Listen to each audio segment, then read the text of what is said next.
आज आपण नशीब किंवा प्रारब्ध ह्यावर एक छोटासा लेख बघणार आहोत. नमस्कार मित्रमैत्रिणींनो, ज्योतिष क्रिएशनमध्ये तुमचे सर्वांचे स्वागत आहे. तर आज आपण नशीब किंवा प्रारब्ध या विषयावर एक छोटा पण सखोल विचार मांडणारा लेख पण बघणार आहोत. तो लेख खालीलप्रमाणे आहे.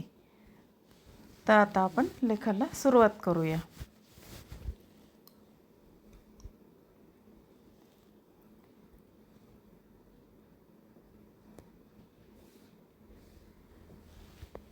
आता आपण बघणार आहोत नशीब हातावरील रेषा की कष्टाचे फळ. आता नशीब हा शब्द आपल्या आयुष्यात इतका विणला गेला आहे की कोणतीही मोठी गोष्ट घडली, मग ती चांगली असो किंवा वाईट, आपण लगेच त्याचे श्रेय हे नशिबाला देतो. पण खरंच नशीब म्हणजे काय ते आधीपासून लिहून ठेवलेलं असतं की आपण ते स्वतः घडवतो. या विषयावरती आपण हा लेख बघणार आहोत. तर तो लेख खालीलप्रमाणे. तर चला आपण आता लेखाला सुरुवात करूया. तर आता आपण हा लेख पहिल्या भागामध्ये आपण बघूया नशीब म्हणजे काय. आता काही लोक मानतात की नशीब म्हणजे देवाची देणगी किंवा पूर्वसंचित. आता एखादी व्यक्ती कमी कष्टात यशस्वी झाली की ती आपण तिला नशीबवान म्हणतो. तर एखादी व्यक्ती खूप मेहनत करून अपयशी ठरली की त्या व्यक्तीला आपण दुर्दैवी मानले जाते. आता थोडक्यामध्ये आपल्या नियंत्रणाबाहेरच्या परिस्थितीला आपण नशीब हे नाव देतो. आता पहिल्या भागात आपण बघितले नशीब म्हणजे काय. आता दुसऱ्या याच्यात बघूया प्रयत्न आणि नशीब यांचा संगम. आता जगप्रसिद्ध विचारवंतांच्या मते जेव्हा संधी आणि पूर्वतयारी यांची गाठ पडते तेव्हा नशीब जन्माला येते. नशीब म्हणजे फक्त योगायोग नसून तुम्ही तुमच्या ध्येयासाठी किती तयार आहात यावर ते अवलंबून असते. आता समजा लॉटरी लागणे हे नशीब असले तर ती लॉटरी लागण्यासाठी आधी त्याचे तिकीट आपल्याला काढावे लागते. तर तिकीट काढणे हा आपला प्रयत्न झाला. म्हणजे आता दुसऱ्या भागात प्रयत्न आणि प्रयत्नावर नशीब अवलंबून असते हे आपण बघितलं आहे. आता तिसऱ्या भागामध्ये बघूया सकारात्मक दृष्टिकोन. आता अनेकदा नशीब हे आपल्या विचारांवर अवलंबून असते.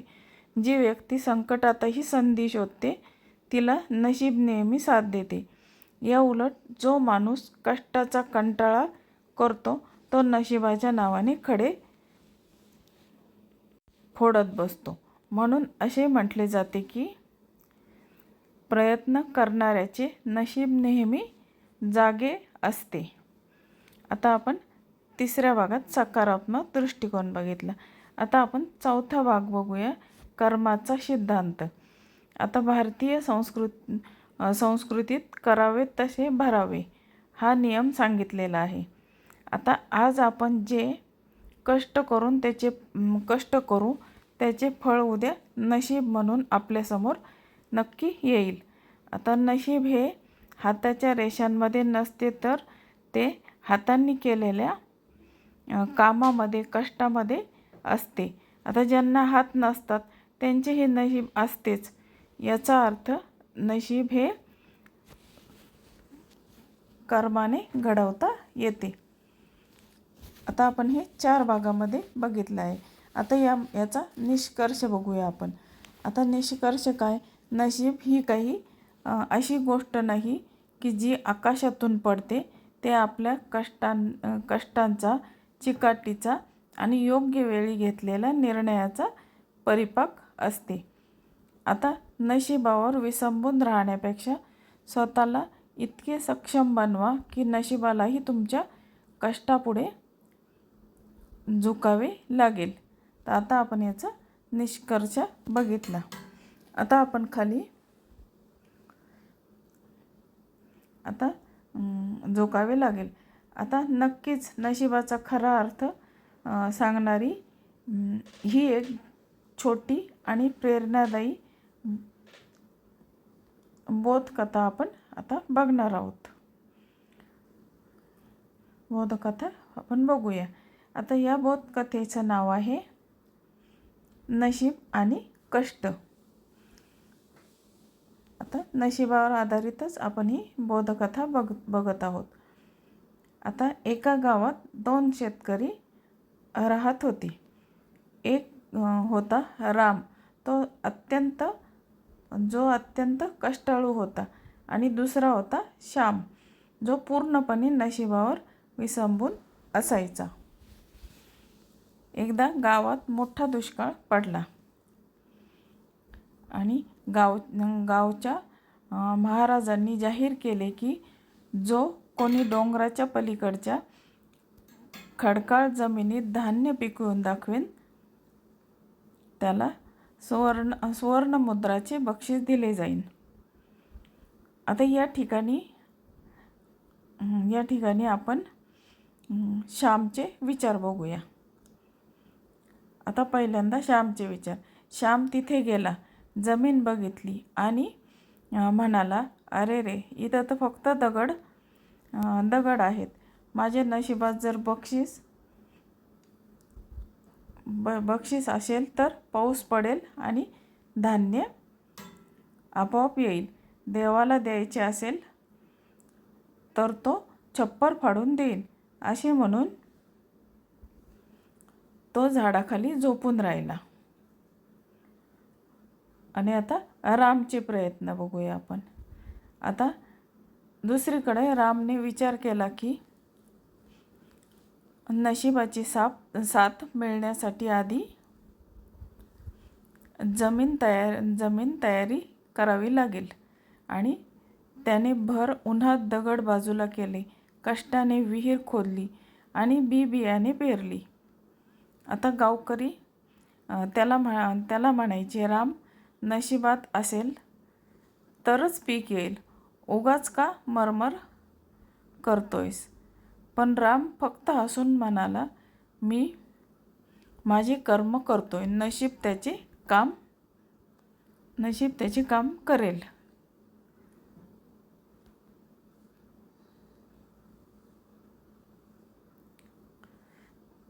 तर निकाल. आता ह्या दोघांचं आपण बघितले विचार. आता त्यानंतर निकाल. आता काही महिन्यांनी पाऊस पडला. आता रामच्या शेतात हिरवेगार पीक डोलू लागले, कारण त्याने जमीन तयार ठेवली होती. पण श्यामच्या शेतात मात्र फक्त गवत आणि दगडच राहिले, कारण त्याने बी पेरलेच नव्हते.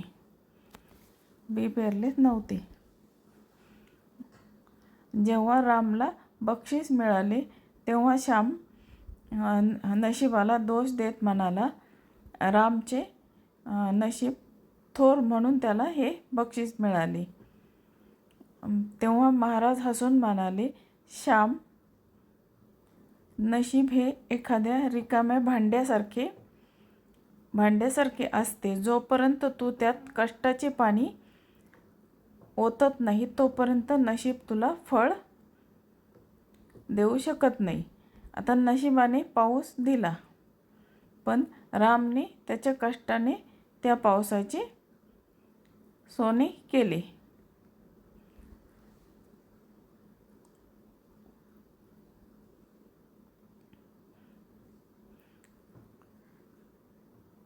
आता आपण या बोधकथेचे तात्पर्य काय ते बघूया. आता नशीब त्यांना साथ देते जे कष्टाची तयारी ठेवतात. आता नशिबाच्या दारावर नुसते बसून राहण्यापेक्षा ते दार ठोठावण्यासाठी हातामध्ये कष्टाची ताकद असणे गरजेचे आहे.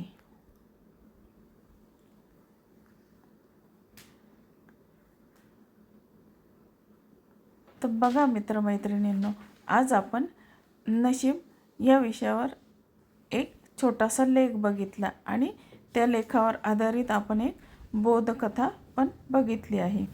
तर तुम्हाला जर हा लेख आणि बोधकथा आवडली तर माझ्या चॅनलला लाईक, शेअर, सबस्क्राईब जरूर करा आणि तुमच्या मित्रमैत्रिणींनासुद्धा